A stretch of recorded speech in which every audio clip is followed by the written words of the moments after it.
বিধায়ক ইদ্রিস আলীর প্রয়াণে শোকস্তব্ধ ভগবানগোলার তৃণমূল নেতৃত্ব। বৃহস্পতিবার রাতে প্রয়াত হন বিধায়ক। শুক্রবার প্রয়াত বিধায়ককে শ্রদ্ধা জানান ভগবানগোলার তৃণমূল নেতৃত্ব। 1 টাকা ডাউন পেমেন্টে এবার hero bike, hero winter carnival, 10,000 টাকা পর্যন্ত ক্যাশ ডিসকাউন্ট, 4,000 টাকা পর্যন্ত ফ্লিপকার্ট অফার, 0% সুদের হার, স্পট এক্সচেঞ্জের সুবিধা, আকর্ষণীয় ফাইন্যান্স স্কিম।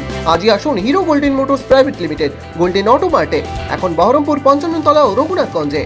ইদ্রিস আলীর মৃত্যুতে শোকের ছায়া ভগবানগোলায়। বৃহস্পতিবার রাত 2:20 শেষ নিঃশ্বাস ত্যাগ করেন প্রাক্তন সাংসদ তৃণমূল বিধায়ক ইদ্রিস আলী। দীর্ঘদিন ধরে অসুস্থ ছিলেন তিনি।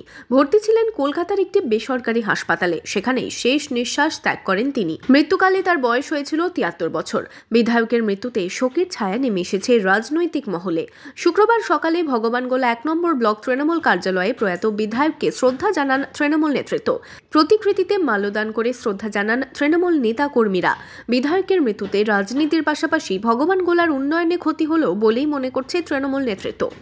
মাননীয় বিধায়ক কয়েকদিন থেকেই উনি অসুস্থ ছিলেন, হসপিটালে ভর্তিও ছিলেন।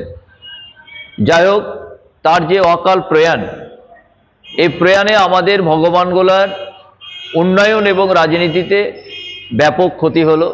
আমরা ভগবানগোলার মানুষ মানসিকভাবে আজকে ভেঙে পড়েছি ওনার অকাল প্রয়াণে। রাজনীতিতে যেমন ক্ষতি হলো, আমাদের ভগবানগোলার উন্নয়নের ক্ষেত্রেও ঠিক সেভাবেই যেন কোথাও একটা দাঁড়ি পড়ে গেল।